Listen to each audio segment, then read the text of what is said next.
Oh, hello. Let me finish getting this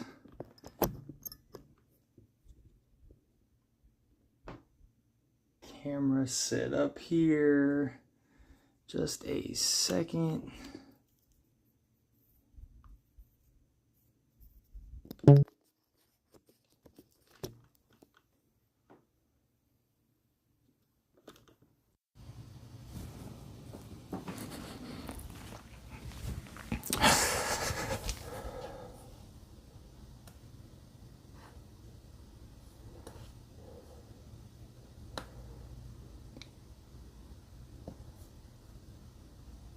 Perfect. Okay. All right. Hello guys. Let me zoom this out just a smidge. Still in the process of getting all of this set up.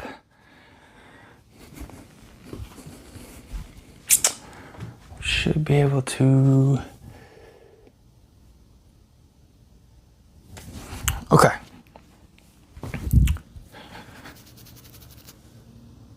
I'm gonna need to make some room. Let's scooch everything over here.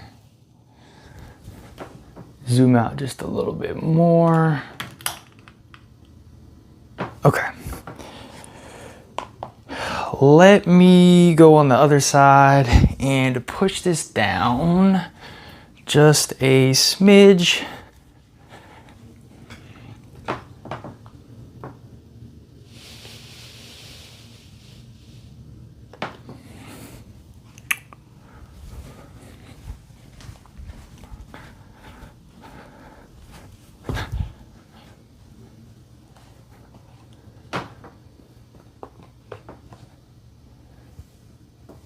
To center this a little bit, let me move some of these components and pieces down over here really quickly. All right, guys that are coming in, guys in the chat, welcome so much. My name is Jake, and I am one half of Gaming with the Powers. We are board game content creators who have a big passion for playing board games.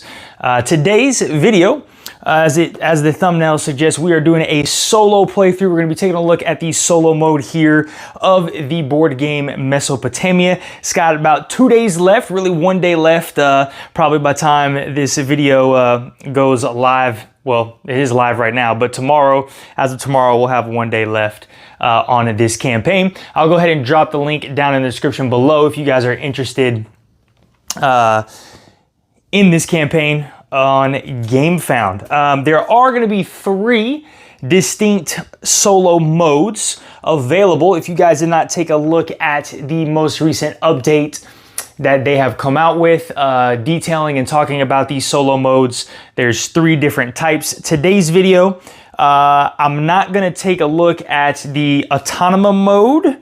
So let me get the rule book and stuff over here so I can clearly tell you guys what modes we got. Sorry guys, I gotta print all this stuff out and go from here. Okay, let me show you really quickly on the camera for those that have just joined. So there are going to be 3 distinct solo modes to this game. We're going to have an exploration mode, the Siege of Ur mode, and Guardians of Assur mode. All right, this exploration mode, this is going to be considered Duel of the Kings, is what the overall premise here is. This is going to add in an autonomous player. Okay, so you're going to have these little progress cards, and I've printed some of them out. So these progress cards are going to look something like this, that you will use for the autonomous player. And it does say on here that you can add this autonomous player to even multiplayer games as an opponent, or you can play it straight up in a 1v1 duel. So that is the first initial way that you could play this solo. The second way, the Siege of Ur mode, is what we're going to be looking at first here today. today. Essentially, my goal here is I'm going to take on the role of a general, leading my civilization in a daring attempt to conquer the great city of Ur. So you are going to have a civilization over here that is going to be representing the defenders of Ur, and my goal is to build my empire to kind of move through the city here to defeat them. So your objective is to break through the city's defenses and claim victory over a powerful enemy force. You may use any civilization to represent the defenders of Ur, however, ignore all standard setup, and there'll be a bunch of setup that I will go through here just to make sure that I got everything correct. So this is the first mode we're going to be taking a look at today. Depending on how long this mode takes and enough battery that I have in my phone, hopefully we'll be able to check out the third mode of the solo as well, which is going to be this Guardians of Assur mode right here. All right, and that is basically going to be almost like a tower defense type of style, where your goal is to survive 6 waves of enemy attacks. So again, just for you guys that are just now joining us in the chat, there's 3 different solo modes. There's this autonomous solo mode where there's going to be an autonomous player.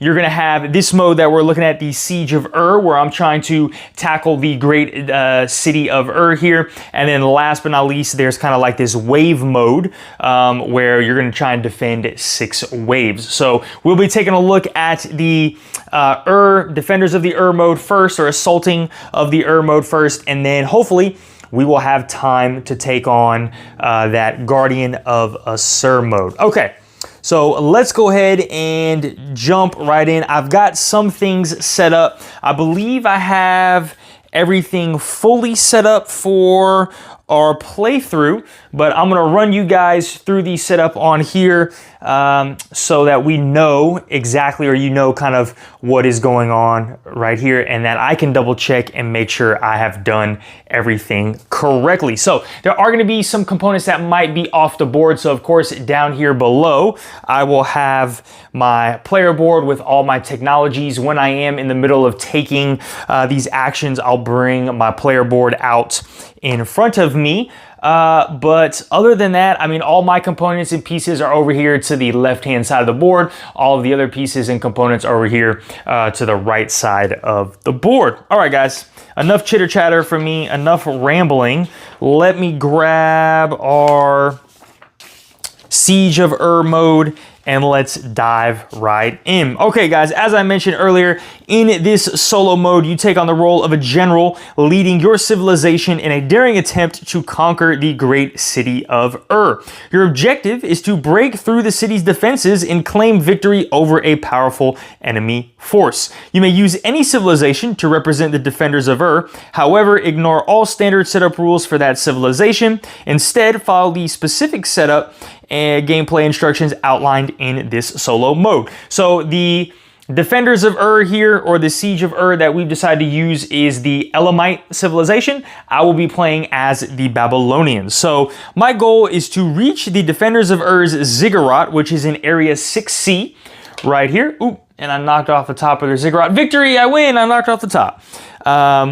So reach the defenders of the Ur ziggurat in area 6C with at least 1 battering ram before the defenders of Ur reach position 9C on either the event track or the population track. So they're going to be working their way up these tracks on the event side and the population track. Okay, so my goal is to get in there with 1 battering ram before they do that. If I manage to reach the city of Ur, you immediately win and count your score.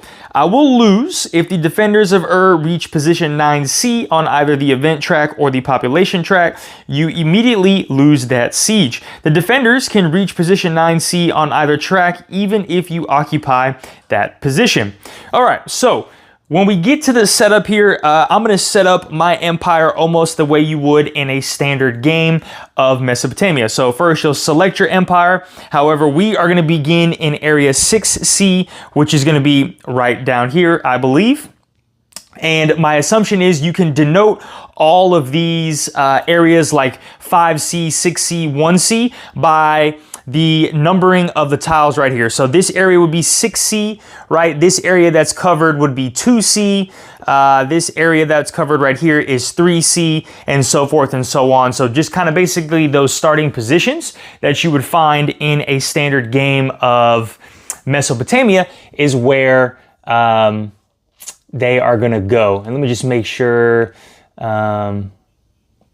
anybody else in the chat, if you want to say something in chat, I got it pulled up so I can answer any questions, or if you guys, if I make a mistake, you guys can point it out and I can see it. So we're beginning the game down here in 6C. We will follow the rules for our Empire's unique setup as described in the Empire unique section. So for the Babylonians over here, all right, we have set up their technologies, and it says for them, we are going to begin the game with level 2 grow technology called irrigation, and we are going to start with our seal placed on level 2 of the population track. So we have this level 2 irrigation.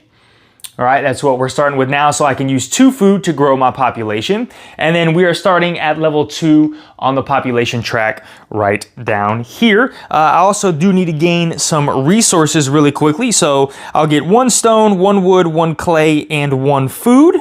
And then I get no other additional resources at this time. And then I will place 1 spearman on my starting area, which is going to be right there in 6C. So let me grab 1 stone, 1 wood, 1 clay, and all right, so we got some clay here, and I'm gonna drop this down below. We got a food. Put that over there. Actually, I need to save room for this because some of these pieces of the Solo or Defender of the are going on the right side of my board. Okay, clay and wood. All right, I got kind of everything sparsed out over here to the side. So I have my 4 starting resources here in hand, and again, I've just got them below me off camera. So we've got all that. I got my spearmen in there. And next thing we're gonna do is draw 3 objective cards and choose 2 to keep. All right, let me grab these objective cards here. Let's shuffle them up nice and good. And let's draw 1. Let's pull from the middle. Let's go 2, and then pull down here for 3 and see what objective cards we have at our disposal. All right. Let's see what we got. So the very first one, urbanization literature, own 2. Oh, sorry, it's way off screen. All right, own 2 stone or own tablets. Okay, that's interesting. Urbanization, animal husbandry, own 3 rocks. That's gonna be pretty easy there. And calendar, animal husbandry, own 3 food. But I gotta have level 3. Man, that is interesting. Maybe I want to get army out, so maybe I want to have armies in warfare, so maybe I keep the stone because it's pretty easy to get stone, and then maybe I do this warfare one as well, move and warfare, which actually is kind of what I was leaning for. So I'm going to keep those 2 objective cards that I have, and again, what this will do for me is basically I get level 3, or I have level 3 calendar, level 3, I own 3 of these, and I'd get some victory points essentially at the end of this scenario. But I haven't read too far in, so I don't know, because technically I'm not earning victory points in this scenario, so I don't know exactly how those are going to play in general. Okay, back to our setup. So I've done that. Set up the city of now. Okay, so I've shuffled all the event cards and placed them face down on the map in their appropriate areas, except for 5C and 6C. So our events and everything have been placed out. Place the completed ziggurat in 5C, which I've done here. Place the defenders of the Empire seal on the first position of the event track, which I have. Then they're getting placed on the first position of the population track. We've created an action deck. So in this mode, you guys are gonna have a set of action cards, okay? These action cards will look just like this, and then you will have some more action cards with your standard actions that you would take in a game, and then also this star action. So you're going to use specific ones of these action cards. So you are going to have the gather and trade action card. We're going to need the warfare action card. We're going to need the explore action card. We will need the grow action card, and then the star action card. So we'll take these, you would take these cards, you'd give them a nice little shuffle, and then create your deck that you got here. So we're just mixing these up just like this, and that is our action deck. Okay, let's see. Next, we need to place the spearman miniatures next to the first slot on the population track, so you might be able to see those. Next, we need to place archers on the third slot. So we got 3 archers on the third slot here. The horseman miniatures on the 5th slot.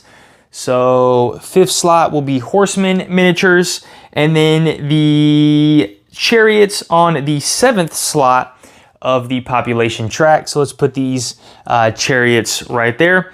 And then we're going to place 3 walls, 3 settlements, 2 ships, 1 spearman, 1 archer, and 1 horseman as shown on the map. So let me zoom in a little bit on this map because I just got to this part of the solo mode of trying to zoom everything in and see where we were at. Okay, so 1 archer is, 1 leftover archer is gonna go here. So of course we got the ziggurat in this position. Right above us here in this spot will just be 1 settlement. Down here is going to be a wall in a settlement. We got our archer. Right here we got a settlement and a stone wall.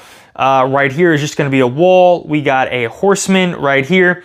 We got a spearman up here. And then I need to place a ship. Let me grab some ships here. I need to place 1 enemy ship down here. And then the next one is going to be in that spot there. So we've got 3 walls out, we've got 3 settlements out, we have 2 ships out, we've got 1 spearman out, we've got 1 archer out, and we've got 1 horseman that is out. Okay, so that is pretty much the setup here of this. What is this? Again, I got to remember what this mode, the Siege of Ur mode, okay? So the Siege of Ur mode, that is our setup. So now let's go into how we're actually gonna play this game. So just like in a standard game of Mesopotamia, the player occupying the highest position on the population track will take the first turn. You'll roll your danger dice, if any, and take actions as you would in a normal multiplayer game. Defenders of the Ur's turn, you will reveal 2 action cards from the action deck and perform the corresponding actions, then shuffle the revealed cards back into the action deck. When both you and the defenders of Ur have taken a solo turn, or have taken a turn, resolve any battles on the board using the solo combat rules. Continue alternating turns until either you reach the city of Ur or the defenders of Ur reach position 9C on either the event track or the population track. So then it basically just tells me how to use these action cards, which I will get to when that particular time comes up. And then of course, when we go into combat, I will go over the combat rules for the solo mode as well. All right, guys, well, look, we've got all this set up. We are ready to go. Let's dive in and see what this solo mode is all about. Let me see. We got some, what's going on here? Thank you. Thank you. Okay, victory points are just to monitor how well you did in case you won. All right, thank you so much. I appreciate that. We got that. Welcome to the chat, Big Board Theory. Do want to give a huge shout out to the team over at Big Board Theory and Meeple Pug for sending us a copy of this game. Again, I cannot thank you guys enough for allowing us to produce content for this game and being in this channel. So I hope you guys enjoy. Okay, so I will be taking the first turn, And let me see really quickly. Okay, I'm taking the first turn because I am highest on the population track because I am the Babylonians and we are all about growing and investing here. Okay, so I don't have any Dinger dice available to me because I have not built any pieces of my ziggurat yet. So what I might do is start there or just kind of look and see what my options are here on the board. So I'm trying to reach over here.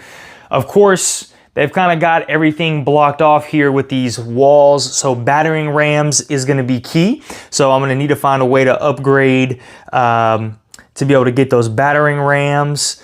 And I believe off the top of my head, that's a build. I think I take the build to get battering rams. Yep. Okay. So I want to work on upgrading my masonry action right here to be able to build those battering rams. So I think what the very first action we're going to do is let's take one of my amphoras. And I think what we're just going to do is I can spend a wood to create a unit. Let's kind of build everything up first and then decide what we want to move with the unit. So I can build up to 2. Ooh, wow, that's interesting. I'll go here on my masonry action first, okay? I will spend 1 stone to build 1 level of my ziggurat, okay? So I will trade in this stone here. Let's go ahead and build the very first level of my ziggurat in my starting spot, and then this will give me access to a Dinger dice, and I think I'm going to take a white Dinger dice for doing so. Okay, action number 2. Let's start spending these particular resources. I will go here. I will gain 1 knuckle bone, and then I will spend 1 wood to create another spearman. Put that right there. And sorry guys, if sometimes things are shifted to the left. Normally the way I have my camera set up is reversed, so the actual lens side is over here. But because of the way this camera is in my microphone positioning, I have to have the lens over here. So I'm not used to being over here for the middle area. So I do apologize for that. Okay, 1 wood. So let's spend my 1 wood over here. And let's create a spearman in this particular spot. And we'll drop him down there. He's ready to go. Okay, so I got 4 actions left on my turn. And let's see what we want to do. Maybe might just resource gathering, maybe.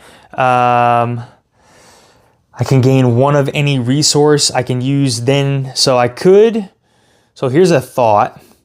Could use the gather action, gain a resource, use 2 population, or spend that to kind of go up on the population track just to make sure I'm kind of staying ahead of what the,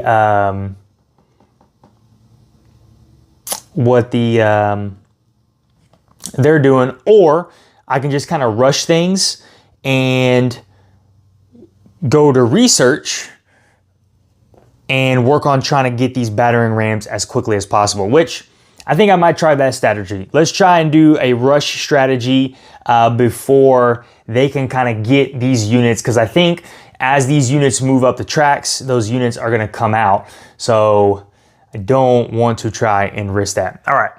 Let's see what's going on here. So let's do that. So my next action, I think what I'm going to do is gather.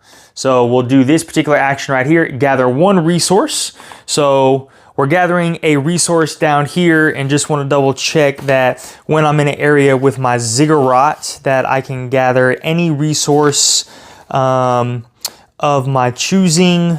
Just to remember, sorry guys, we got build, research, where is... gather and trade. Okay. That is the research action. Oh, it's got out of order here.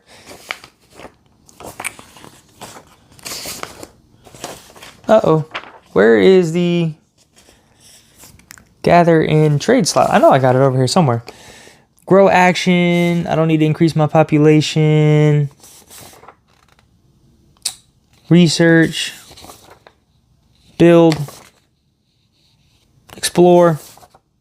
Huh. That is strange. Why there's only one section of the there's only one section here of the rule book that shows. Let me pull that up, but I'm pretty sure if I remember correctly. Again, sorry guys, it's been a while since I got this to the table. So just again, want to make sure I'm doing everything correctly. That's combat, resolve strength, combat, got mixed up probably. Gather and trade action. All right, here we go. Finally found it. All right. Gather action allows you to collect a resource. For example, if your next child gather one resource, you may choose one resource to collect and select one eligible resource from where to gather it. There's 4 types. Your starting area may be selected to provide one resource of your choice. Okay. So I will use it to grab a clay. Okay. If I can find my clay, I'll put my clay up here. All right. I'll use it to grab a clay, and then I could trade if I want to, but I don't think I'm going to make a trade at this time. Okay. My next action, we are going to use 2 clay to gain 1 tablet and make a discovery. Okay. To make a discovery. So let me grab 2 clay right here, trade in this 2 clay. We are going to make a discovery and grab a tablet.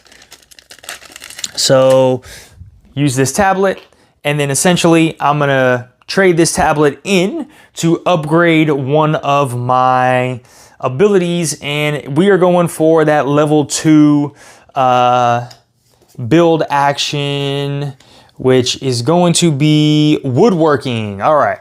And actually, we can build battering rams right away. Interesting. Okay. So I will upgrade my masonry to woodworking. Okay. So that is there. Slide that in. Okay. So I got 2 M4s left.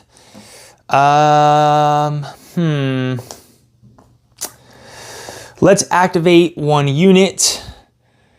Activate 1 unit, and let's move. I'm gonna need wood. So wood is going to get me, oh, do I go down here? So here's maybe a strategy. I just go through, do I just go through the front door? I could just barrel through the front door or kind of go around the back. I'll move right in there.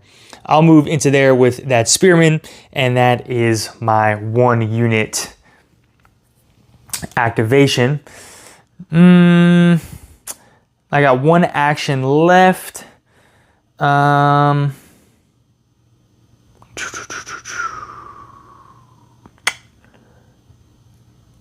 don't think I want to do anything with that last action,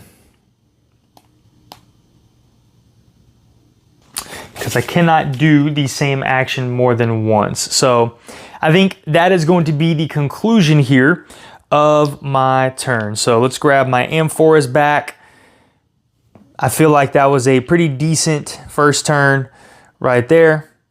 Let me make sure that I'm not missing anything. Okay, on your turn, oh, I need to roll my danger dice also at the end of my turn. Okay, so we're getting this symbol right here on the danger dice, and I'm gonna drop that down below. Okay, so on your turn, roll the danger dice as you would normally play a multiplayer game. Okay, defenders on their turn will now reveal 2 action cards and from the action deck and perform the corresponding actions, then shuffle the revealed cards back in the action deck. Okay, let's draw 2 cards. We got card number 1, Warfare. Oof, I don't like that one. And then we have a star, okay? Warfare and a star. So let's see what these actions do. Warfare. The defenders of gain knuckle bones equal to their position on the population track divided by 3, always rounded up. Then they place one available unit whose type matches the same or a lower position on the population track. Select the highest that they have access to. Okay.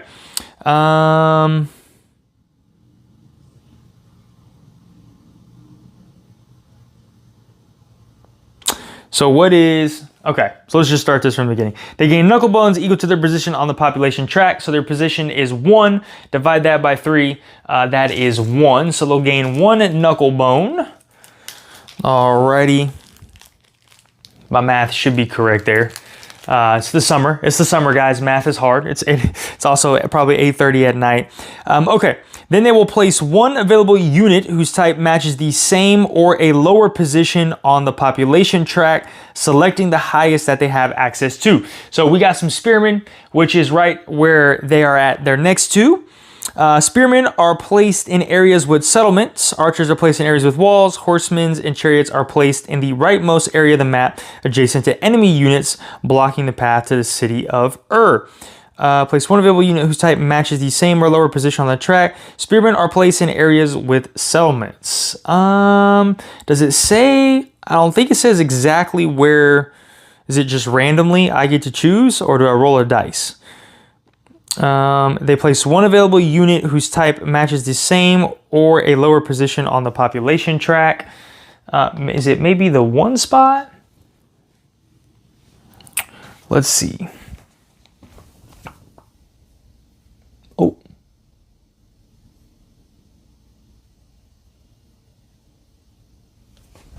All right. Well, I don't see in here that it says a specific, okay, the defenders of want to explore events but do not want to spread out. They focus on defending their ground and exploring nearby events. When they take the explore action, follow these steps. So that's the explore action. Okay. I'm going to roll a dice. How about that? So the spearmen are going in one of these settlements. So I'm going to roll one of my dice. So 1 or a 2, I'll place them here. A 3 or a 4, I'll place them here. And a 5 or a 6, I will place them there. Let's see what we get. We get a 4. All right, so he is going to be placed in this particular spot right here. That's where we will place him. So that is the warfare action for the defenders of So that goes away.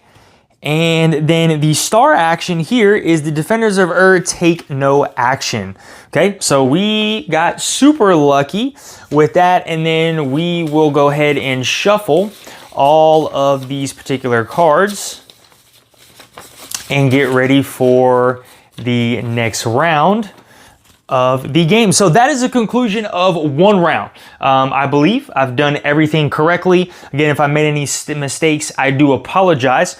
My first initial thoughts and impressions was, man, I kind of like how quickly this game mode is going to kind of move through, but I can see things getting out of hand very quickly. I love the take on this solo mode so far. So let's continue to move through with my turn. So I am going to, I've already rolled my Dinger dice, so I'm going to wait, and I can wait till the end of my turn to roll the Dinger dice. I should have used my Dinger dice last time, actually. I just realized that. I could have used my Dinger dice to move one of my units. So actually, I think what I'm going to do is roll my Dinger dice first this round, so I get the arrow. All right, so I get the arrow on my Dinger dice so I know that I can use it. And let's take some actions. Okay, so I need wood. Wood is the very first thing that I need to do, and to get these battering rams out on the board. So let's go, the very first thing we should do is, let me put my board right there. You guys can see it. Interesting. Let me gather one resource here. So gather one resource. I will gather one resource with this guy and grab a wood. Okay, so I get a wood, and let me make sure.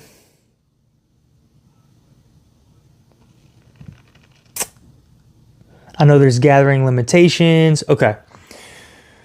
Now I can perform a trade if I want to. I do not want to perform a trade at all.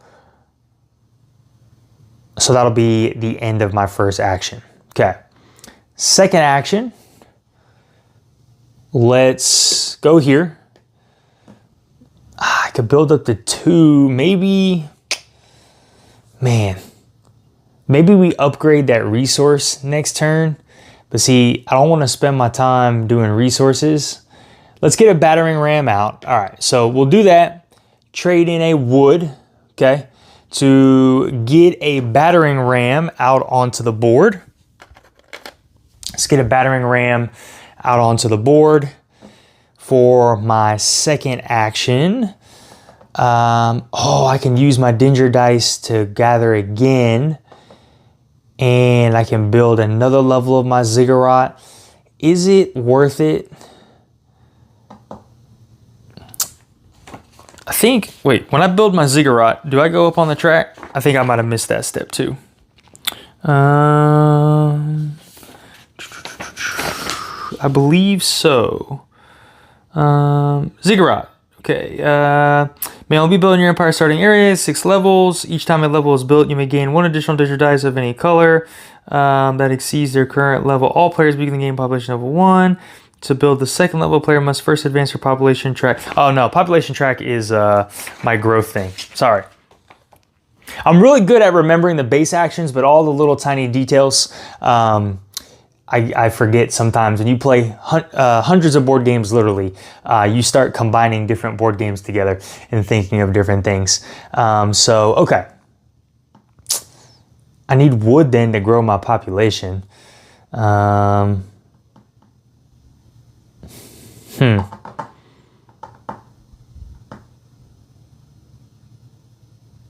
Maybe I grab...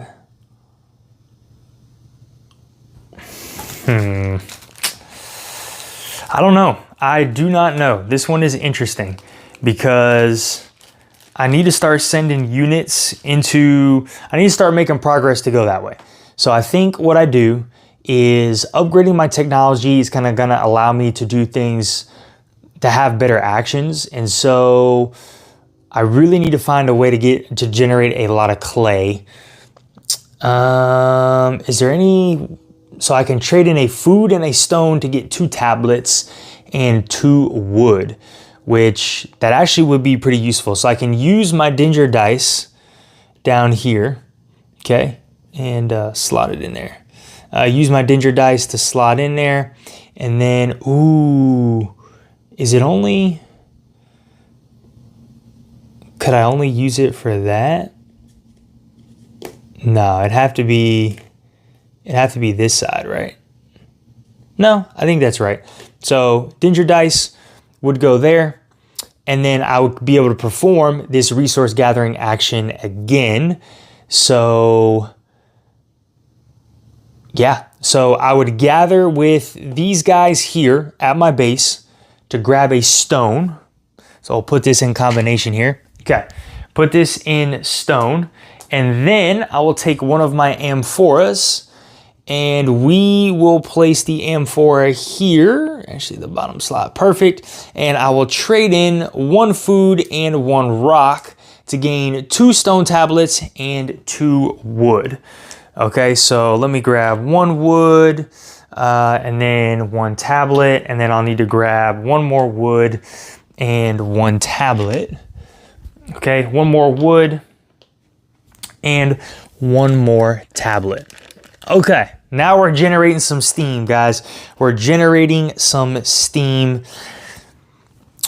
over here. Okay, so do we... I think now we work on our research. So let me go to cuneiform.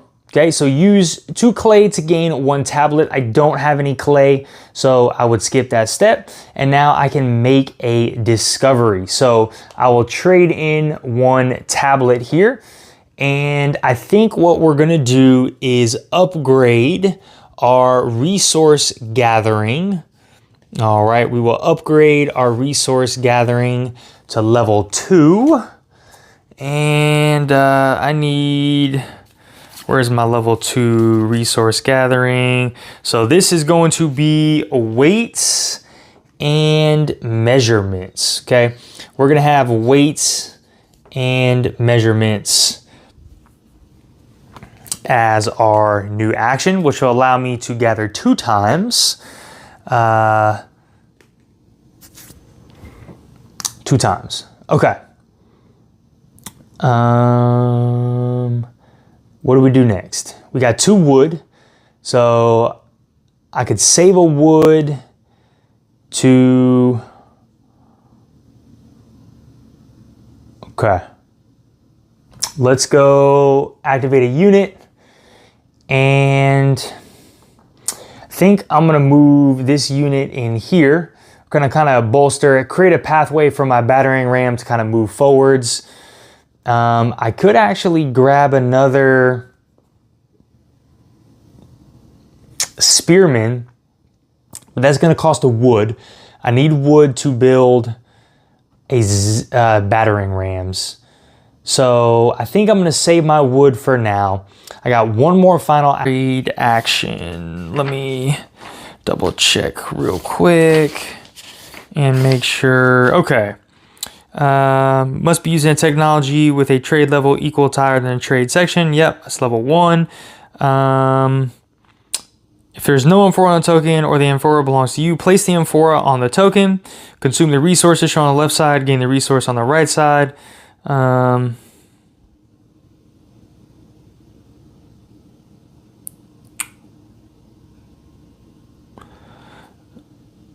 Place 1 of your amphora on the token if you do not have one already. Consume the resources. I think I get the amphora back. I don't remember exactly, but I'll take the amphora back for my next turn. Let me roll my Danger dice. So, okay. So that is my next available action to me. All right, just like that. Okay. We're making progress, I think. It's either slow and steady or I'm just gonna get destroyed here. Okay, we have Star, all right, takes no action, and we have the Gather and Trade. Okay, so let's take a look and see what Gather and Trade does. The Defender's Verb place an amphora in the rightmost available location of the trade sector.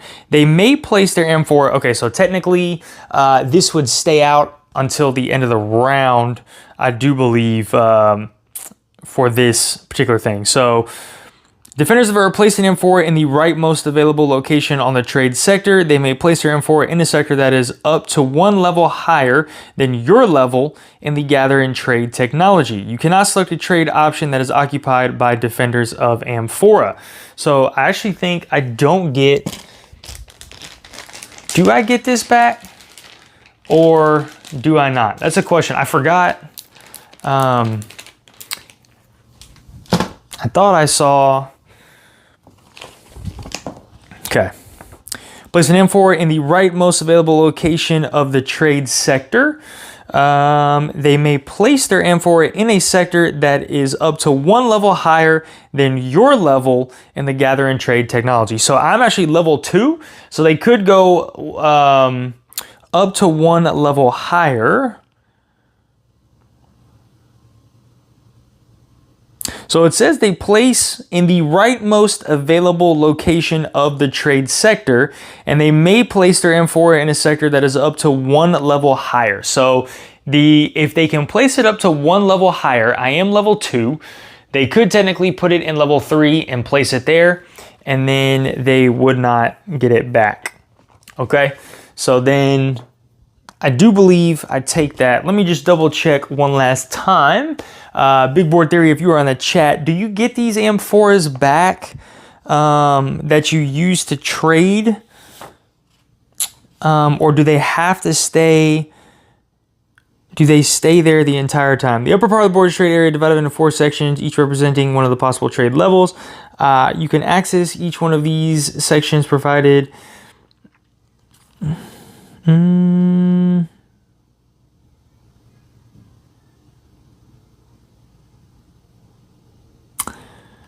I don't think, it doesn't say anything. I don't remember.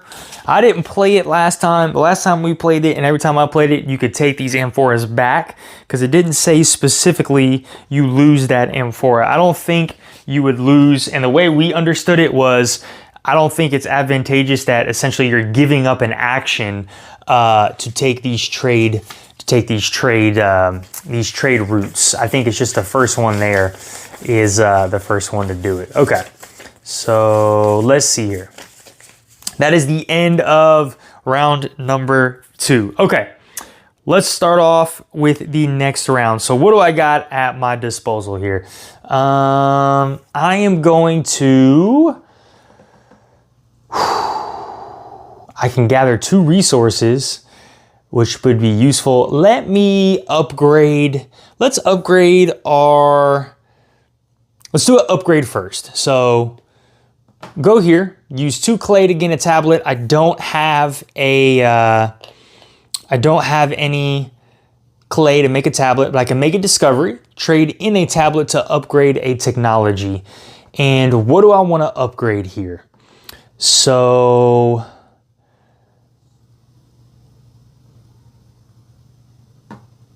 I could do resources again and generate a lot of resources and then activate what I want, or maybe activate 1 or 2.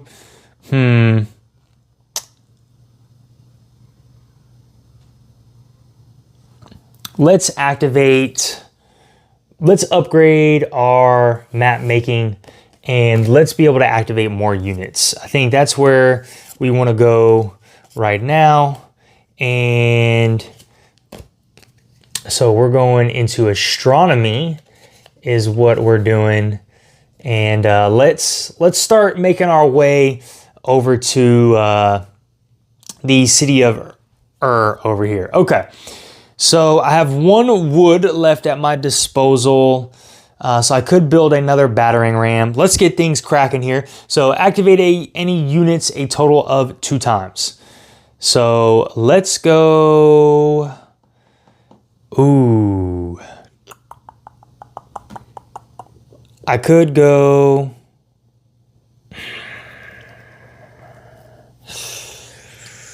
Ooh, I don't want to go there. I do not want to go there. Why don't we just go 1? And then how far can my battering ram move? I gotta look up. Is my battering ram 1 space? Let's see what we got here.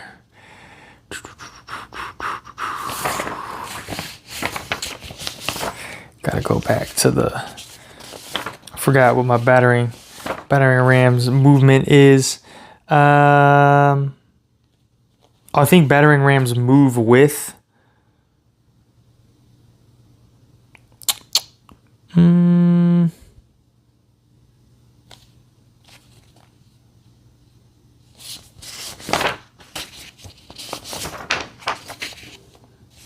Where are we talking about battering rams? Here's my technologies, events, attack and settlement, battering rams. Here we go. Specialized using when you build a battering ram, place it in an area anywhere you control a unit. The battering ram is attached to that unit and moves automatically with it. So we'll say it was attached to this guy right here, so it moves with him. You do not consume the resources on the left side.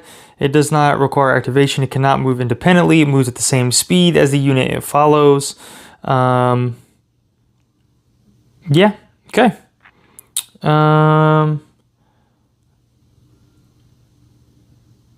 Let's see. All of the units of the same empire to enter areas. So yeah, that allows the attached unit and all the units of the same empire to enter areas protected by walls. At the end of the combat in a walled area, the battering ram is removed from play. The wall is destroyed. Okay, so really what we could just do is go down this center line right here. You know what? It's crazy. It is a crazy idea, but we're just gonna go straight down the center line. Okay, next action. Let's go here.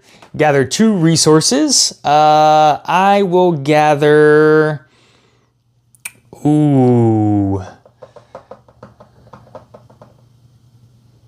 let's gather 1 wood from this location here.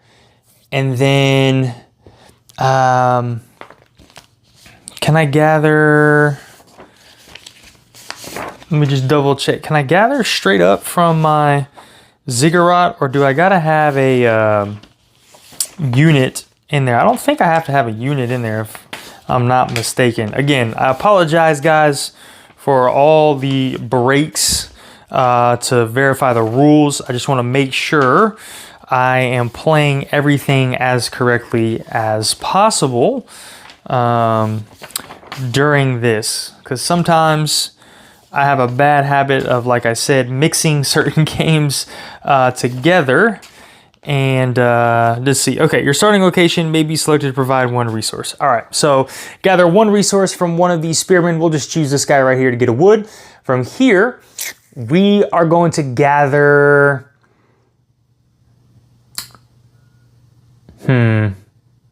Let's gather clay. Let's gather a clay. Let's work on upgrading some of these technologies. All right, so wood and clay. So that was that action. Let's go, I could do stone to build another section of my ziggurat. I think I'm gonna do that instead. So instead of taking a clay, let me grab a stone. I'll go here, use 1 stone to build another level of my ziggurats, which I'm able to do it because I am still level 2 on the track. So let's build our next section of the ziggurat. 1, 2, 3, 4, 5, and this level. So there should be,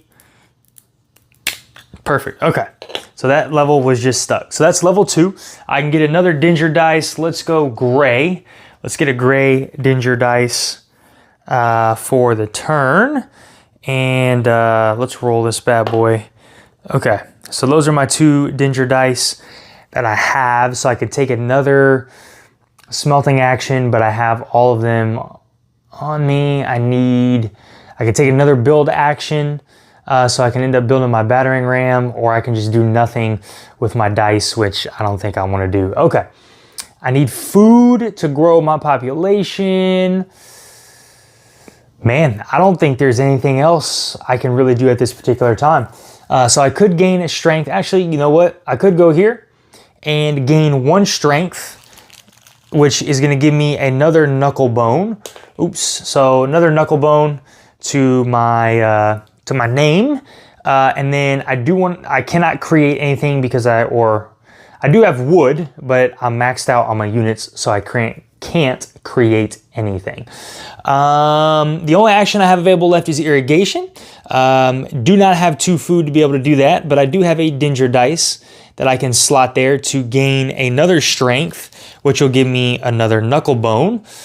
Okay, and then I cannot create a unit. And then what I could do here, I can't use this for anything because I need this, and I need 2 symbols now to activate this, and this for that. Okay, so that would be the end of my turn there.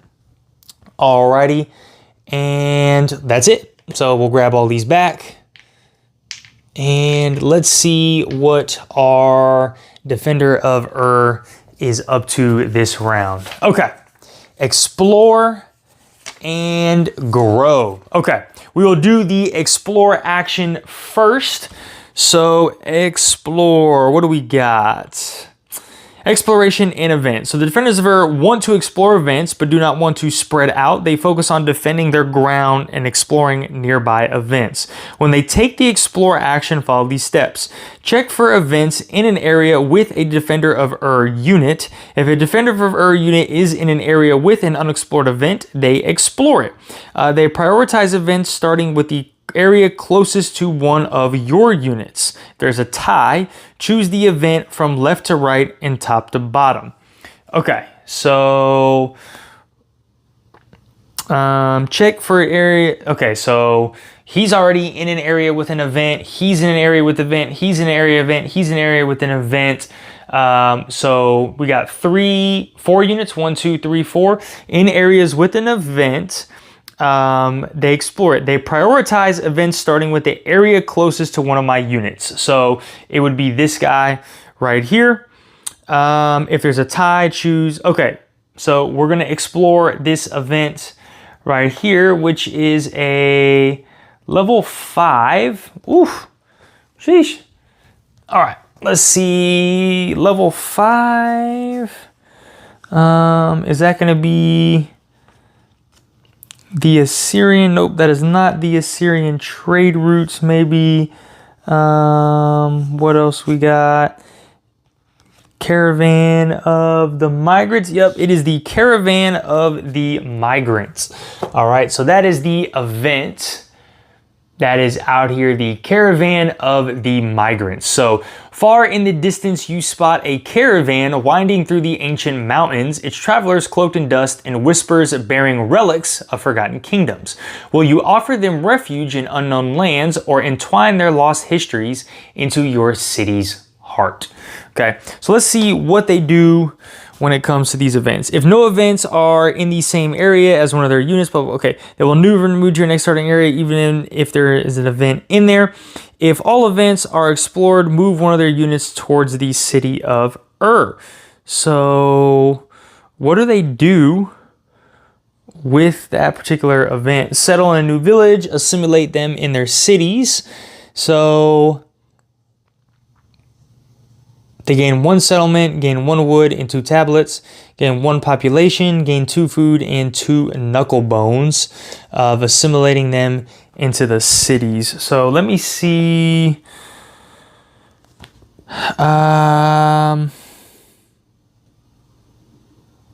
They explore the event, but what is their choice on? Okay, that's the other solo mode.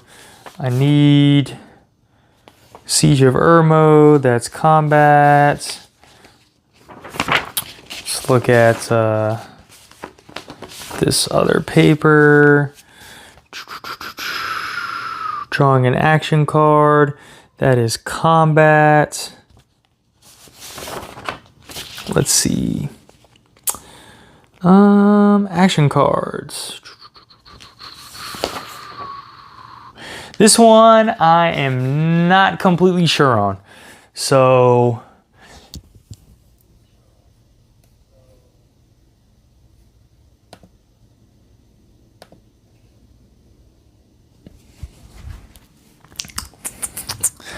I would assume they choose one, but it does not say. It just says how the action cards work, drawing the action cards. Talks about the combat. Combat's a distinct thing. Yeah, I mean, it just says exploration and events. The defenders of Ur want to explore events but do not want to spread out. They focus on defending their ground and exploring nearby events. When they take the explore action, follow the steps. They will never move to your starting area even if there's an event in there. If all events are explored, move one of their units toward the city. So like, do they get the benefits, or is the event just explored and now I can't get that event? I'm going to treat it as, I think they just explore that event. That event kind of goes away. So now I cannot explore that particular event if I were to go there. So that was their explore action. Okay, so that goes back. Let's go to the grow action for them. So when they grow, they advance 1 position on the population track. So I will always be above them on the population track is what I read. And when they do that, oh, that's only the warfare action when they gain units. So they will gain 1 place on the population track. Okay, let's see.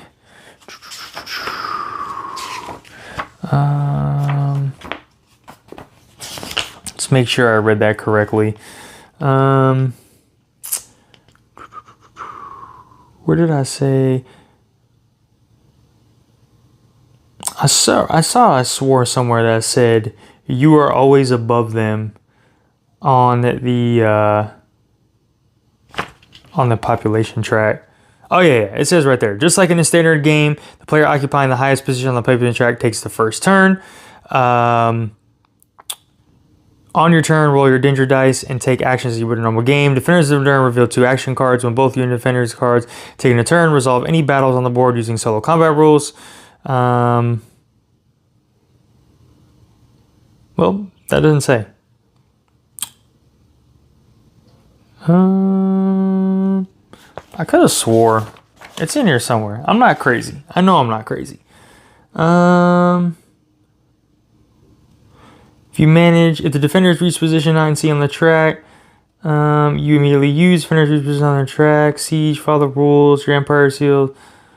Your empire seal always starts on top of the defenders of Ursil. Maybe that's what I read. It just always starts on top. But if it moves, I believe the placement rule is in that grow action. I believe it gets placed on top. Let me see. Let me double check really quickly. Grow action. Here we go. At the end of each round, grow action allows you to increase your entire population. Spend the amount of food indicated on your grow technology card. Upon paying the required food, increase your level by 1. Higher level grow technologies reduce the amount of food required on the population track. At the end of the round, after all players have completed their turns, combats occur in every area. Okay, he goes up on the event track actually because he explored an event as well. Okay.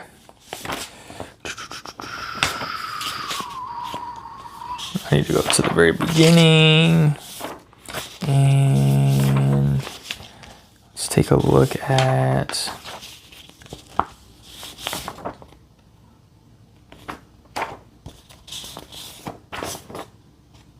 the 2 tracks. Here we go.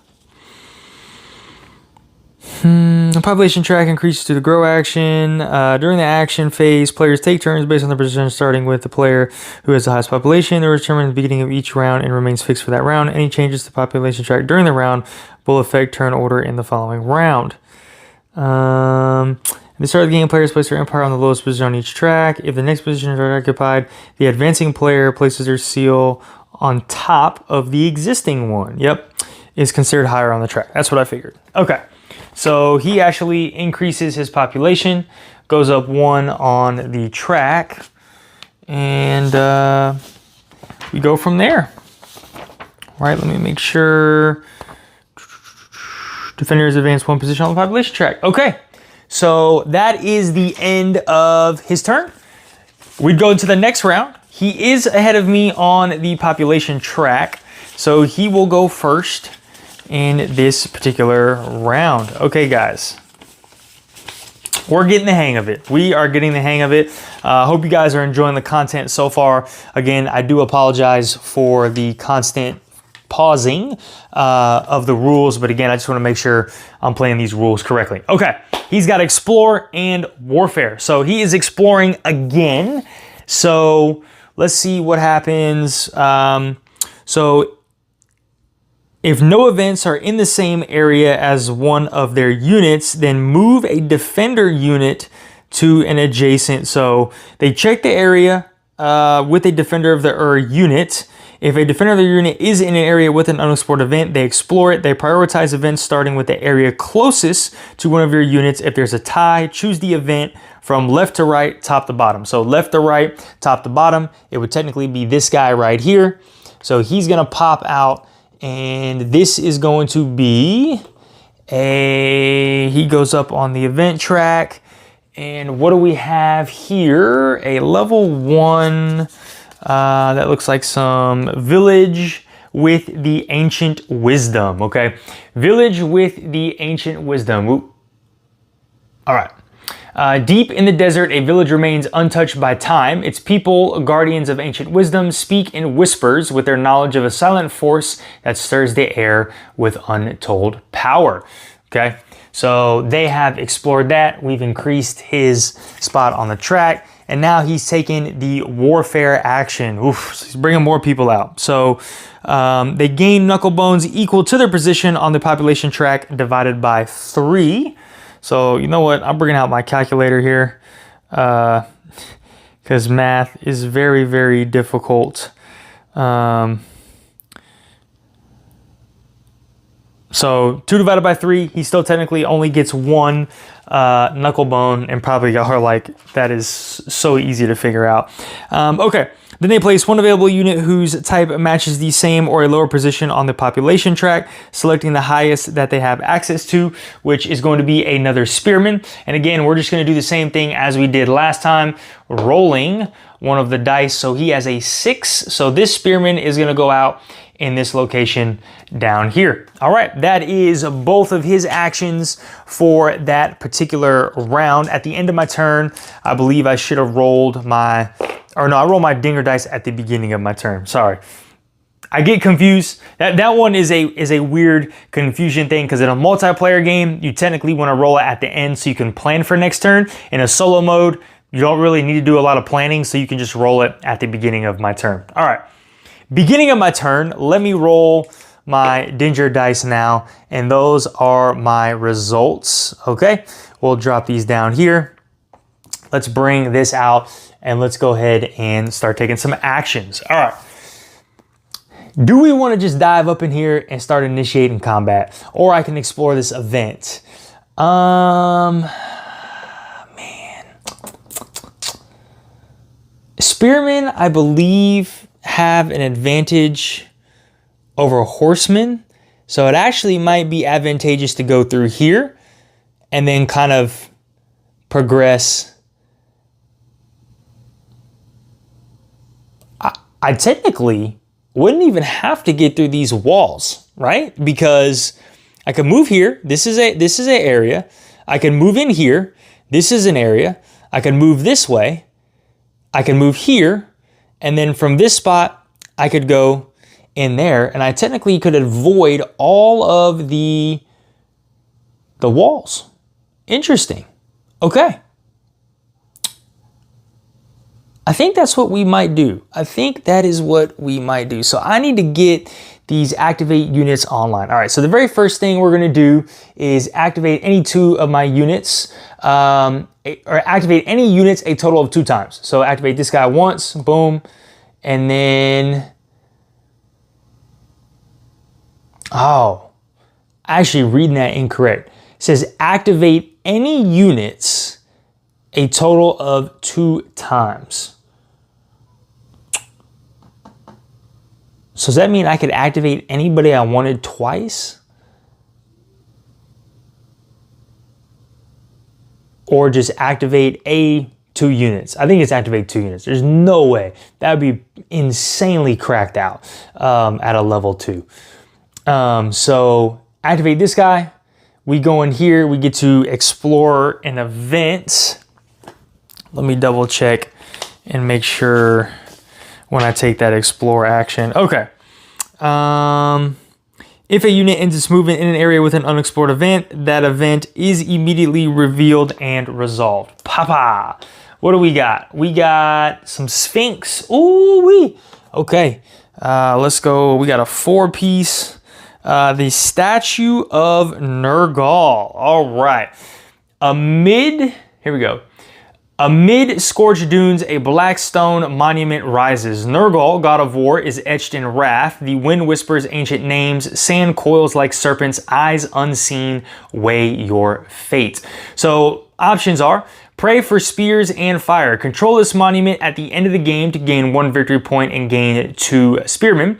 Pray for hooves and win. Control this monument at the end of the game to gain 1 victory point. And I gain a horse. Ooh. Let's go pray for hooves and wind. So control this monument at the end of the game to gain 1 victory point, and then I gain 1 horseman. Okay. Hoo-wee. Where's my horseman? Get this dude out here. I like it. I like it. So horseman, drop him out there. Okay, so that was 1, and then my second one is gonna be move this guy in here. So we're making steady progress with what we wanna do. Okay, Dinger dice, that scoop symbol. I don't see a scoop symbol. I need to grow, okay? So that's gonna be a problem because I need some food. Okay, so let's do this. Gather 2 resources. So I will gather 1 resource from, technically I can gather here and from this guy to get 2 food. My starting area can give me 1 resource for sure. So starting location, units. Any unit occupying an area with a printed resource may gather that resource. It does not matter if enemy units are also present with a printed resource. So I don't think I will select my starting area to generate me a food. And then what are these guys on? Oh, they're on food. Yes. Bless the gods. I will use this guy to generate another food. Okay. So that, and I can trade now. So I can trade up to level 2. I don't have anything that I want. So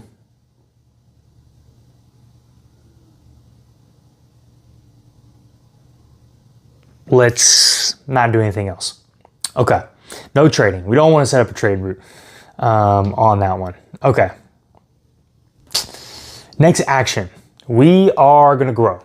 So use 2 food to grow 1 up on the population track. So I will go to level 3. Okay. I need stone to build my ziggurat. Okay. I think this is a dead turn for me. This is tough. I could build another battering ram if I wanted to, which, you know what, I might. Let's go here, spend 1 wood to build another battering ram and attach him to my horse unit. We can get through things a lot quicker that way. And I don't want to gain a strength. Don't want to make a discovery. I can't make a discovery because I have new tablets. Okay, guys. That looks to be the end of my turn, unfortunately, because I don't want to do anything else. Okay, so that's the end of my turn. That is technically the end of the round because the Defender of the Urs went first. So we would start a new round. I am first on the population track, so I would get to take my turn basically again, 2 back-to-back turns. So I will start by rolling my Dinger dice, and that was here. So I have that symbol and like a wave looking symbol. Okay, so I need 2 diamonds to do that. I need a diamond for free to gain that. I forget I can use these diamonds to just gain knuckle bones, which knuckle bones are going to come in handy. Okay, guys, finally, we're about like an hour and a half into this live stream, and you're finally going to see some combat. Sorry for taking so long. I probably should have just immediately rushed into combat. All right, let's get this thing popping. So activate any units a total of 2 times. So we'll go 1 and 2. We're going to surround this guy right here.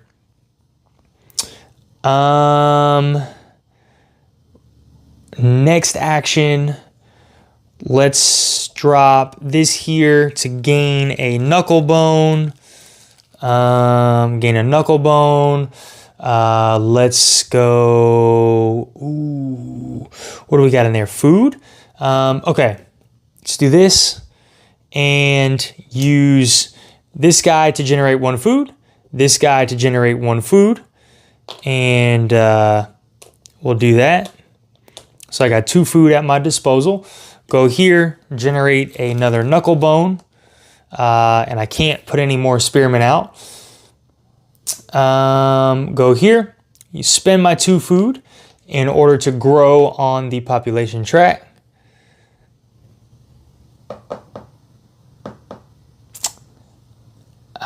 Do I want to build anything? I got 1 wood. I could build another battering ram, or I can build a ship. Ship might help. Maybe not. I think I'm gonna end my turn. I think I'm gonna end my turn there. Okay. The defender of the player is going to take their turn first before we dive into combat. Okay, let's give this a good little mix.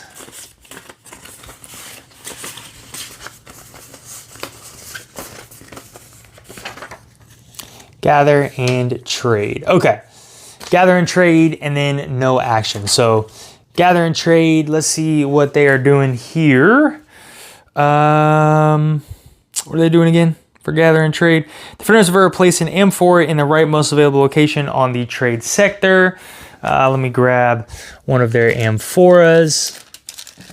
Rightmost available. They can go up 1 higher than me, so they would go there and block that. Okay, that is the end of that round. Now we are moving into combat, guys. Okay, let's move into combat and take a look at how this combat is going to work for this particular mode. Okay, so we're gonna follow these steps. I'm gonna draw 1 random combat card face up for each of my units, okay? So I have 2 spearmen units here. So let's give these a shuffle, and we are going to draw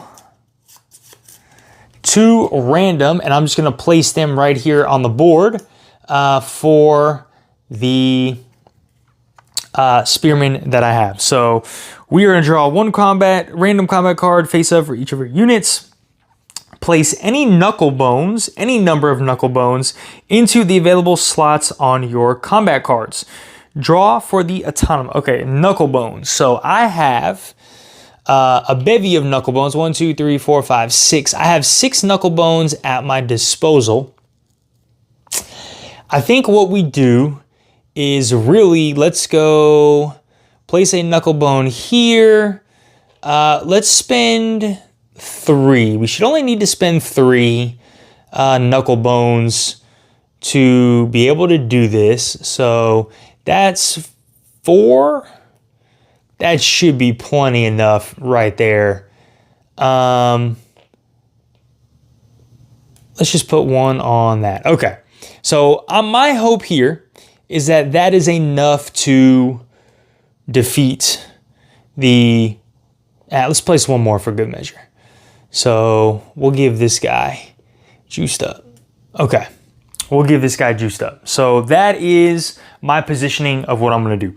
So now we are going to draw for the Autonoma. Draw 1 random combat card face down for each of the Autonoma's units. Then reveal them. So he's got the Horseman. So let's give them a... And he's going to draw a Horseman. All right. And he's dropping that Horseman out there. Okay. And assign units to battle. So you choose which units fight and in what order. So let's go with this guy first. And then we're going to drop him in the back. All right, we're going to drop him in the back line and go from there. Okay. For each combat, if the Autonoma has enough knuckle bones to win, it assigns them to tactics and strength. So they have 2 knuckle bones. So if they have enough to win, they're going tactics and strength. So they would place 2 knuckle bones in strength. Okay. Oh, we got a tie. This is crazy. If the autonomone has enough knuckle bones to win, it assigns them to tactics and strength, prioritizing tactics only if it has the unit advantage type. If it has extra knuckle bones after bidding tactics and strength, it assigns them to mobility. Only do this if the autonomon has enough knuckle bones to destroy your unit. If it can't win, it will never assign knuckle bones to tactics and strength. If it can't win but can escape, it assigns knuckle bones to mobility after tactics and strength have been resolved to determine the winner in order to retreat. If it can't retreat, it doesn't assign any knuckle bones to mobility. Instead, it discards 1 knuckle bone and its unit is defeated. It always tries to make the most optimal use of its knuckle bones and will never waste knuckle bones if it can't win. Repeat this process for all units in the battle. Combat ends when either you or the autonoma wins. Okay. So player controls 1 archer and 1 spearman and has 7 knuckle bones available. The player is ahead of the autonoma on the event track. The autonoma controls 1 archer and 1 spearman and has 4 knuckle bones available. Okay, so I believe in the case of a tie, the attacker gets priority, right? Because in this scenario, I have 2 knuckle bones in my tactics because I do have advantage over here, and then I have 1 strength. So I got a total of 3 versus the 3 that would be there. If the tie goes to me, then technically I would win, and the autonoma player, defender of there, is not going to place him in strength. He's going to focus on mobility. Okay.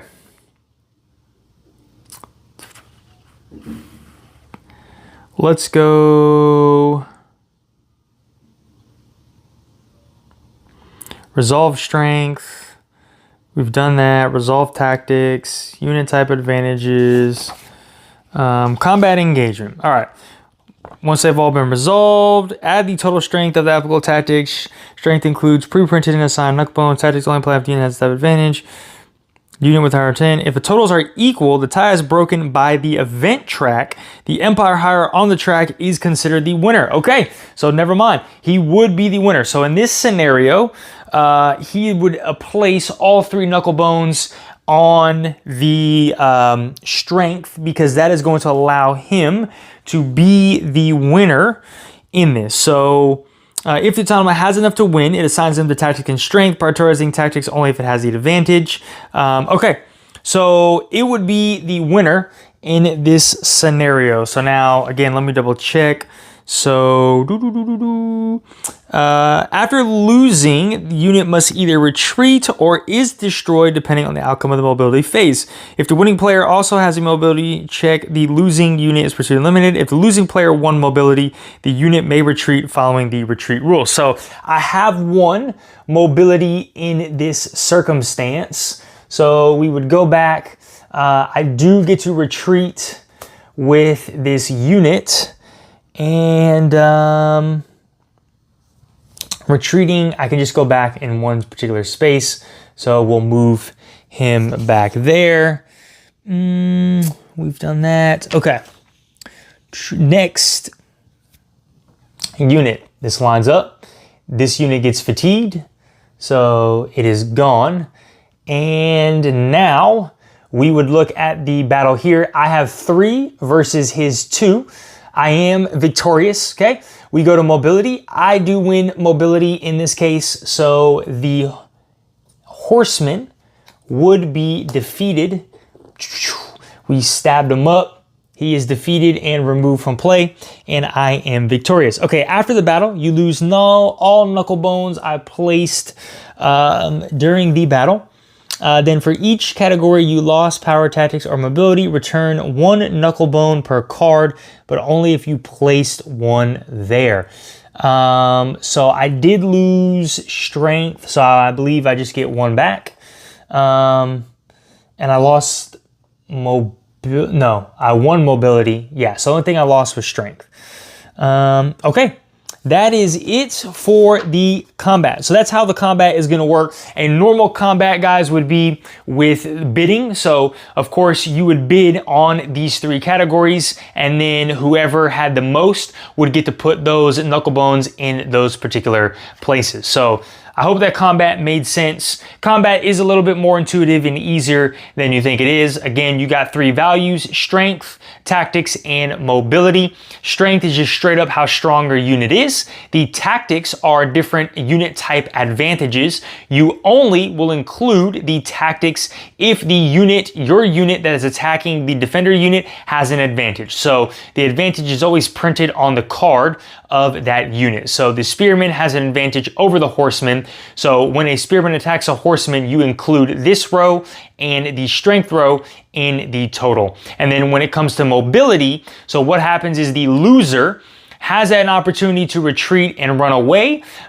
If you have a higher mobility as the attacker, you basically chase them down and defeat them. If you do not, then they will be able to retreat and move back 1 space like you just saw right there. Okay, so that is the end of that round. Okay, we are getting 1 step closer. I'm feeling it. I'm feeling it, guys. I'm on a roll now. I am on a roll. So I would get to go. All right, so we are coming back to me. Let me roll my danger dice here, and we get a wild. Ooh, I like that. And we get an arrow. So I could gather more resources from this particular instance. Okay. We need to continue to move this way. So 2. All right, so that was 1 singular move for him. And then, oh man.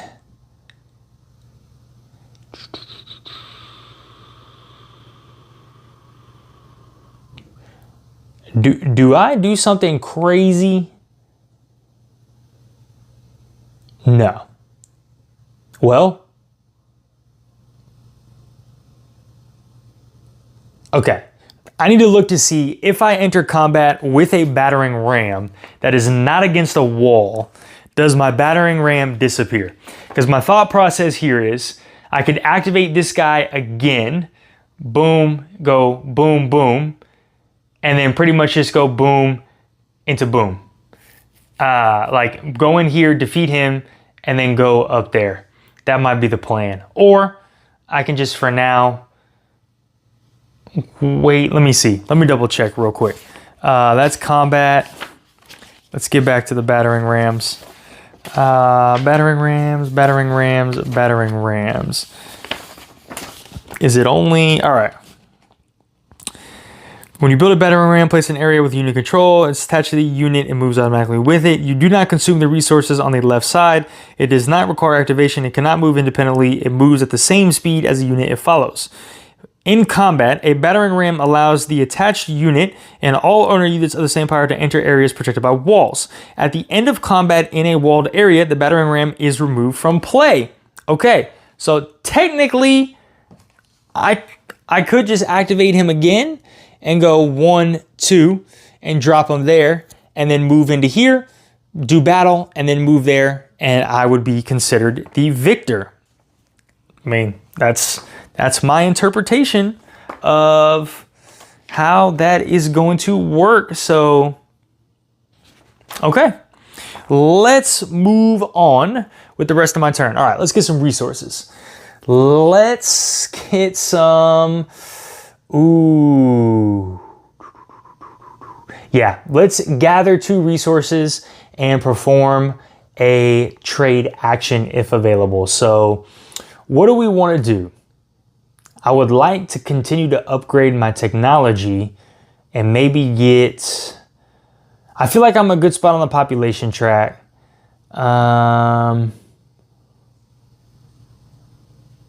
I want to move those guys? Maybe we just move those guys and increase. So let's go, well, you got to take what you can get. So that's food, food, food, food, wood, and then whatever I want. So let's go clay here for 1, So let me get a clay. And then,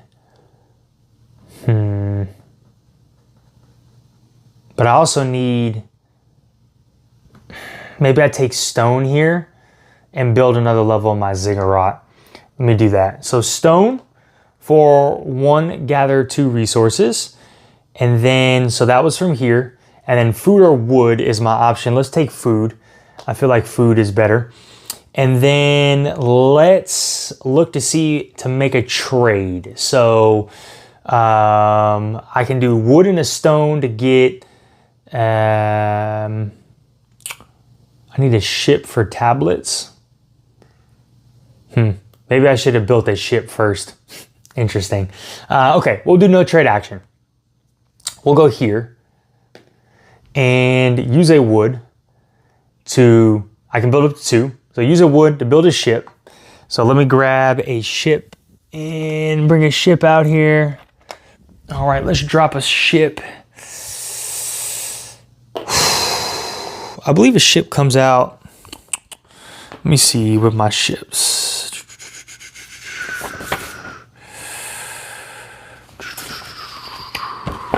Ooh, let's see.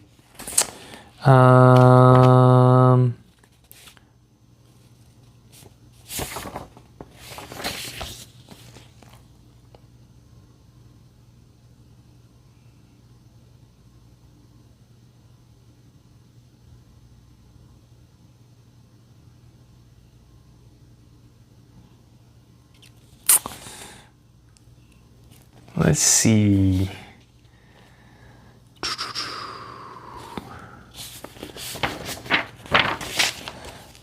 I believe ships come out. Where do I place ships at? Place them in my area? I put them anywhere on a river? I forgot. Gather and trade. Build the hanging gardens.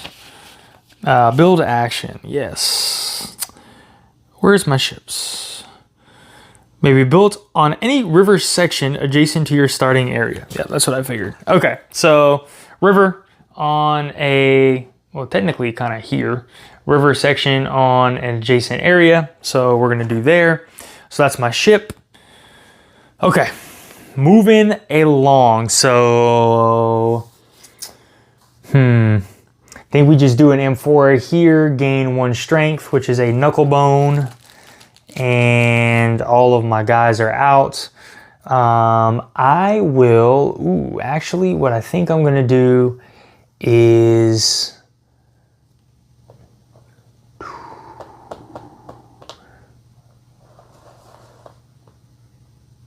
my second action, actually, let me take this back. My second thing I was gonna do, because I can build up to 2, so I was gonna trade in this stone in order to build a 3rd level of my ziggurat. That's what I was doing. I was like, wait, so build my 3rd level of my ziggurat, which I'm able to do it, because that's right there. And I get another danger dice, so I need a black danger dice. Okay, roll that bad boy, and that's what I get. Okay, now we'll go here, get my knuckle bone back, and then what I'm gonna do is let's place a danger dice here and a wild danger dice to be able to do our resource action. So gather 2 resources and then perform a trade. So I'm gonna use this starting area to get a rock for 1 resource.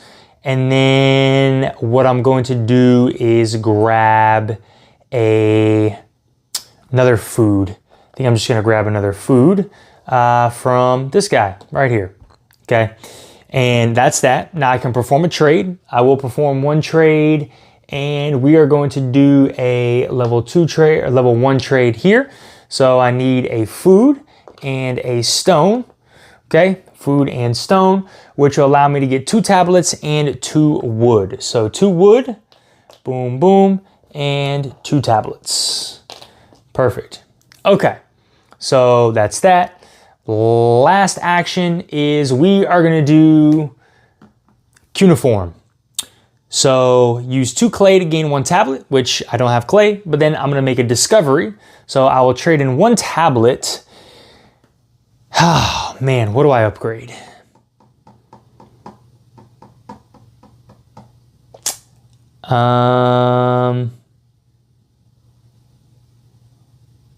Do I upgrade my...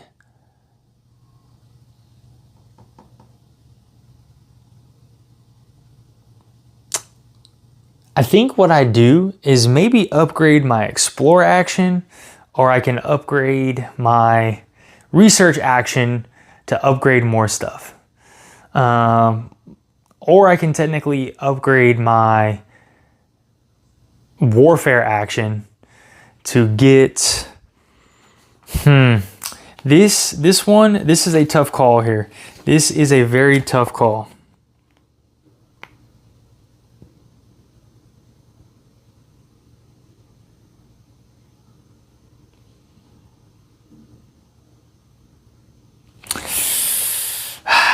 I think I just upgrade the movement. So I think I just upgrade my astronomy and activate a into the pile there. So we are doing level 3 explore. So I need calendar. Okay, calendar. So activate any units a total of 3 times. Alrighty. I got this singular movement, but there's nothing I can do with it at that time. So that is going to be the end of my turn. Grabbing all of these back and grab this back.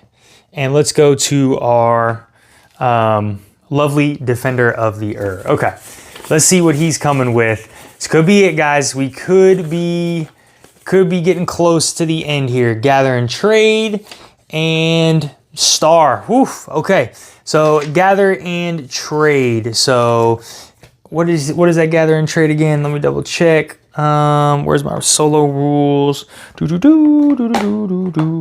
Okay, gather and trade. Place an amphora in the rightmost place. You cannot select an action for that one. All right. So rightmost, he's blocked off all my level 3 trade options. Okay, back to me. Let's get it cracking, people. Let's get it cracking here. I got a really good feeling about this turn. Let me roll all my danger dice. Okay, we get this symbol, this symbol, this symbol, and this symbol. Okay. Hoo-wee. Interesting. So actually, what do I have? I have my grow action. That's it. I could do grow again if I wanted to with 2 food. All right, I got 2 wood, a tablet, and 1 food. So let's see what my first step is going to do. Man.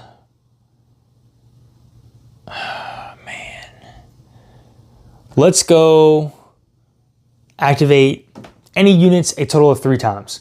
So we'll activate, okay. Activate them for 1, okay? We're gonna end our movement in an explored event. So drop that down. This is gonna move me up 1 spot. Actually, I should have moved up 1 spot on the track. Now I'd move up a 3rd spot on the event track. And that's a level 1. And let's see what we got here.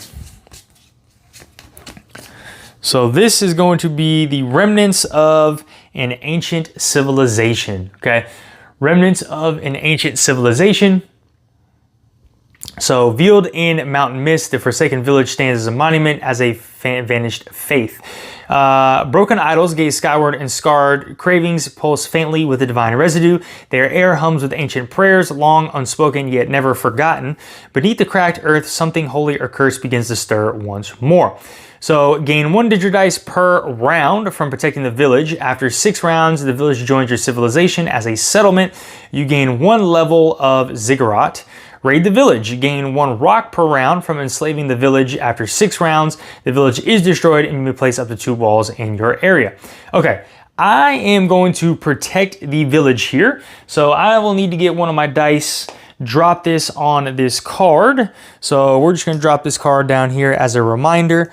So gain 1 danger rice per round from protecting the village. After 6 rounds, the village joins your civilization as a settlement. Okay. And yeah, let me double check. I think that's 3 rounds. No, I think it goes off in 3 rounds for that specific one. Let me see those. Can't remember a whole lot on the event cards. Combat. Okay.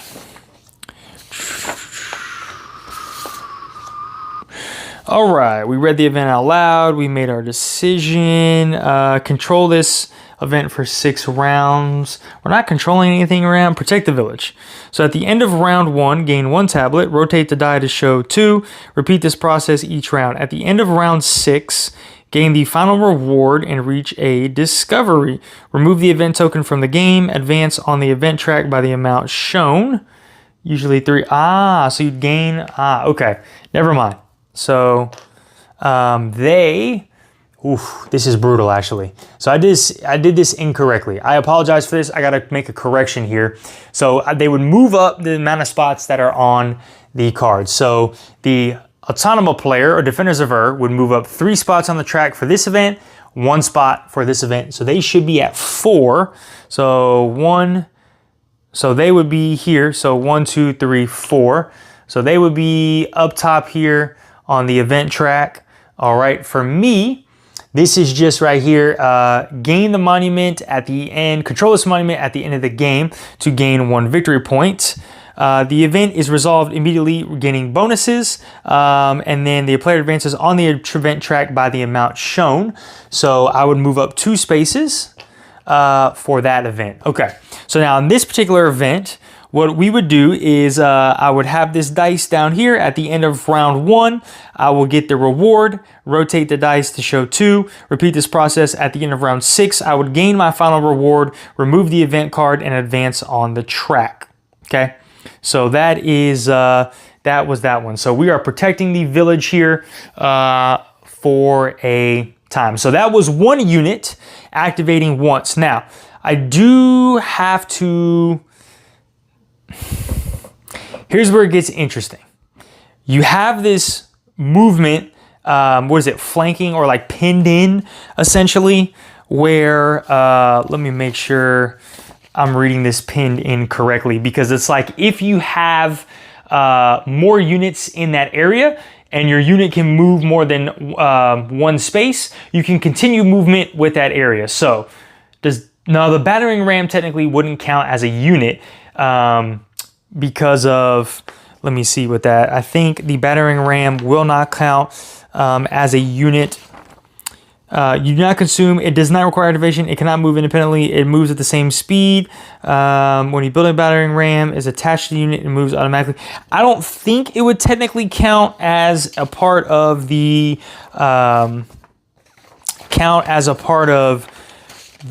pinned in scenario. Let me see the rest of the rule book here. That's the solo mode. Okay, let me see really quickly with our explore here. All right, let's see, pinning rule. Okay, when a unit moves into an area occupied by enemy units, it is typically forced to stop. If at the end of the round, opposing units occupy the same area, combat is triggered. Before combat occurs, the pinning rule determines whether units may continue moving after an enemy and occupied area. So if a unit enters an area containing enemy units, it must stop immediately. If the number of friendly units already present in the area is equal to or greater than the number of enemy units from all opposing empires, the entering unit is not pinned and may continue moving. So technically, if the number of friendly units already present in the area, so there was no units already present, okay? So I would move in and have to stop because There were no units already present at that time. The entering unit is not pinned and continues with their movement. So yeah, so that's kind of the pinned action here. So that was my first movement with that. So I can activate somebody else. So what I think I'm gonna do is activate, let's activate this guy one time. And I could activate this guy another time. Let's activate this guy another time to come around the back. And those are my 3 activations from a unit. Okay. Now it's just basically gathering resources. Oh, actually, you know what I should do? Hold on. Let me move this back. I just realized something that I could do to set this whole thing up. So really what I could do is go here with the cuneiform. I do not have enough to make a tablet. I could actually maybe finagle something, but we're not going to do that. Okay. Go to cuneiform. Let's make a discovery. Let's use my tablet to upgrade our calendar. Okay, we're going to upgrade that calendar to a level 4, which is going to be far sailing, which allows me to activate a unit 5 times. All right, and then basically I can win the game at this point. So I would go here. Okay, I can activate any unit a total of 5 times. So, okay, so activate this guy 1 time. Okay, activate this guy a 2nd time. And now we're gonna activate this horseman. So he has a movement of 2. He moves into this area right here. I already have a friendly unit in there. Okay, so I have greater units in there, so he is not pinned. So he could take another action, which would then move him adjacent into there, which then I have completed the, victory condition, which was,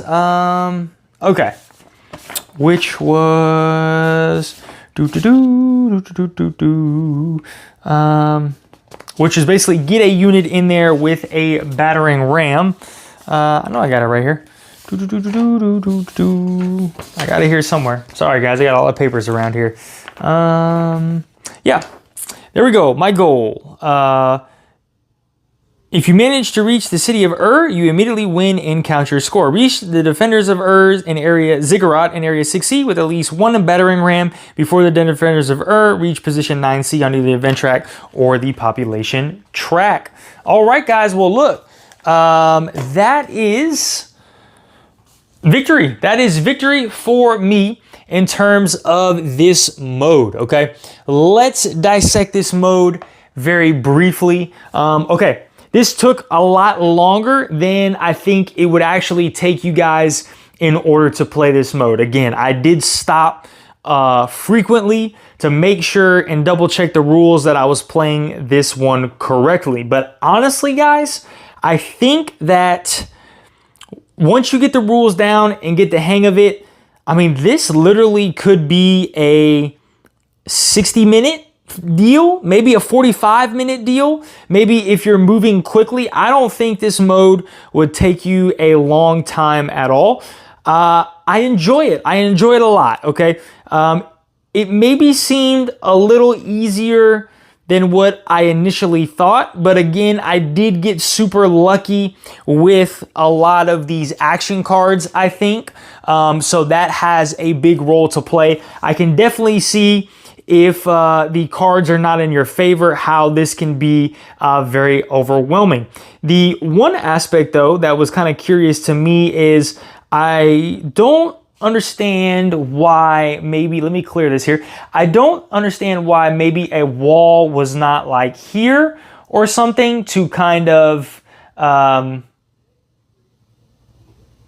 maybe there, right? To kind of, I don't know. I just found it odd that I realized that like literally I could just kind of take this path here, or maybe you had like more units start in like these 2 areas maybe. that would just make it a little bit better. Like you had that, and then like the horseman guy start here or wherever he was, right? So that way it kind of like blocks the path. Because like essentially, I could just kind of funnel in this little area here with combat and kind of sneak through the middle and not have to waste a battering ram going through here, and like, I don't know why you would use a battering ram to go through there. But interesting. It's just interesting to me. But yeah, guys, look, that is the the Defenders of the solo mode for this one. Okay. Let's see how we are doing on time. Okay, oof, it is almost 10 o'clock here.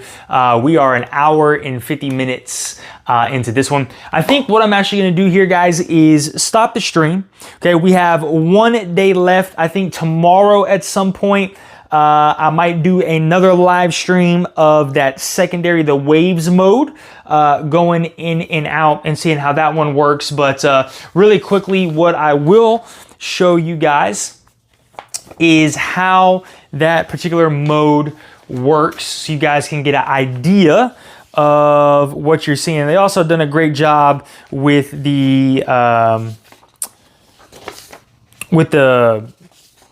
I can't think, the update they just came out in regards to these solo modes in general, of seeing what they got. Well, I have the paper over here somewhere. I have a lot of papers for the rule book, and they all got kind of mixed up together. So let me just see really quickly. So Defenders of the mode, Guardians of the Asur mode. Okay, Siege of that's the official name of it. So this is the Siege of mode that we knocked out today. I really enjoy that one. You know, sometimes for me, that autonomous player, there can be a little bit of too much maintenance in regards to that. So I'm usually shy away from some of those particular modes, but I really enjoyed this solo mode. All right, guys, so this solo mode, to give you guys a preview of what it would look like, let me zoom in here and let's give it a good look. So we have this Guardians of the Asur mode, so you're trying to survive 6 waves of enemy attacks. Each time a wave is defeated, mark it by building the next hanging gardens. When the 6th wave is defeated, you win and count victory points. Okay, so you're going to set up some blockers, just like in this particular example.